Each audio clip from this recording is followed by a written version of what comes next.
Existe uma diferença muito grande entre o dono de loja, que consegue atravessar os anos difíceis com crescimento, e aquele que atravessa exatamente os mesmos anos com a sensação constante de que tá tudo contra ele, tudo conspirando contra ele. E essa diferença quase nunca está no mercado, no ponto, no produto, ou até mesmo no capital que ele tem disponível para investir. Essa diferença aparece, na maioria das vezes, na forma como essa pessoa se posiciona diante do próprio negócio. E principalmente na forma de como ela decide lidar com a realidade que está diante dela. Quando eu trabalhava na companhia Hering, eu vivi muitos processos de repasse de loja, que é quando um franqueado sai da operação e o outro assume, por qualquer que seja o motivo. Geralmente é porque a loja não estava dando lucro. E tinha uma coisa que se repetia com muita frequência. A loja era a mesma, o ponto o mesmo, o produto, a marca, e muitas vezes, gente, até a equipe continuava ali. Mas pouco tempo depois que a troca acontecia, o que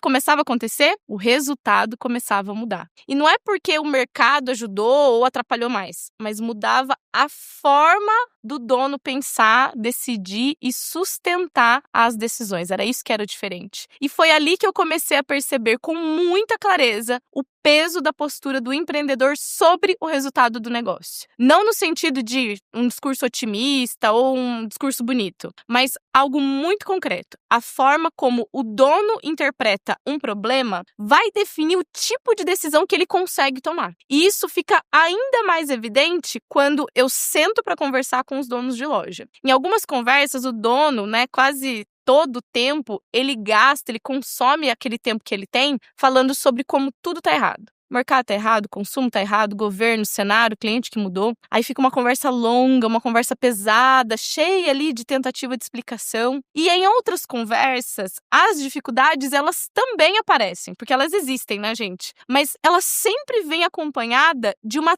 tentativa real de organizar o pensamento, de separar o que é ruído do que é problema e de entender exatamente aonde existe margem de decisão. Com o tempo, ficou muito claro para mim que essas duas formas de conversar revelam, na verdade, duas formas muito diferentes de gerir um negócio. Quando a energia do dono está concentrada na reclamação, o pensamento ele fica curto. Não sobra espaço mental para decidir bem. Tudo parece urgente, tudo parece importante e no final nenhuma decisão ela é sustentada tempo suficiente para gerar resultado. Não é por falta de vontade, mas é muito ruído, é muita conversa que acaba atrapalhando. E decidir, gente, exige uma clareza, exige foco, exige aceitar que você nunca vai ter todas as informações perfeitas, mas ainda assim é necessário escolher um caminho. Tempo, dinheiro e energia, eu sempre falo que são recursos limitados, eles acabam. E a forma como o dono distribui esses recursos diz muito sobre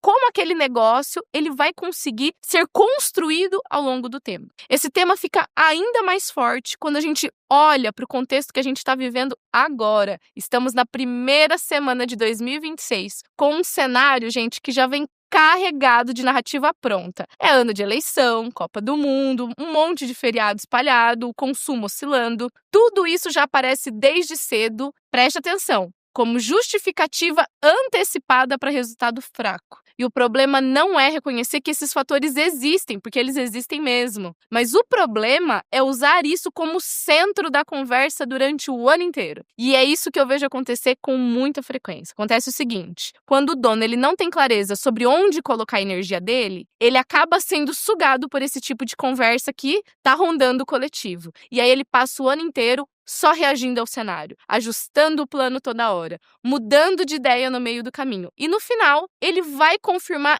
o resultado que ele temia lá no começo do ano, de que era um ano difícil. Existe uma armadilha muito silenciosa aí. Quando o dono ele gasta energia demais explicando por que algo não funciona, ele deixa de usar essa mesma energia para decidir o que ainda pode ser feito. O negócio, ele entra num modo automático de sobrevivência. Tudo é reação. Pouca coisa é uma escolha e quase nada é sustentado com constância. E aqui entra um ponto importante também. Os anos difíceis, eles não são exceção no varejo. Eles fazem parte do jogo. O que muda, gente, não é o ano, é como cada um de nós, cada um dos donos se organiza internamente para atravessá-lo. Alguns vão se perder na narrativa da dificuldade, outros vão aceitar o cenário, mas vão construir ali pequenos territórios que conseguem controlar. As decisões são mais claras, as prioridades são mais bem definidas, as ações elas podem parecer simples, mas elas são sustentadas ao longo do tempo. E essa escolha começa de uma forma muito mais simples do que parece. Quando tudo é urgente, quando toda a demanda se acumula,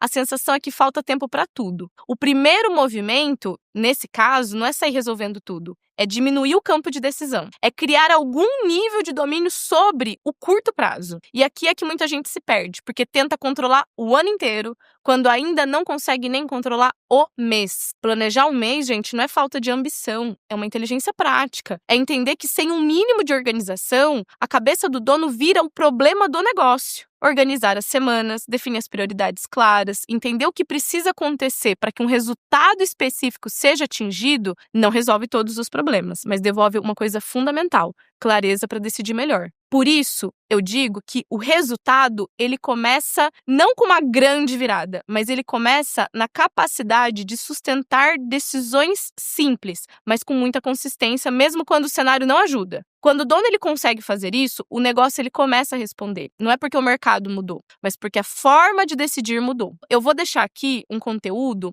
onde eu mostro exatamente como estruturar o planejamento do mês de janeiro com uma planilha prática. E você já se inscreve aqui no canal, porque nesse ano de 2026, em todos os meses, nós vamos fazer esse planejamento juntos para você começar 2026 com muito mais controle sobre aquilo que realmente depende de você. E me conta aqui já nos comentários, qual é o principal resultado que você quer construir na sua loja nesse ano? A gente se vê no próximo vídeo.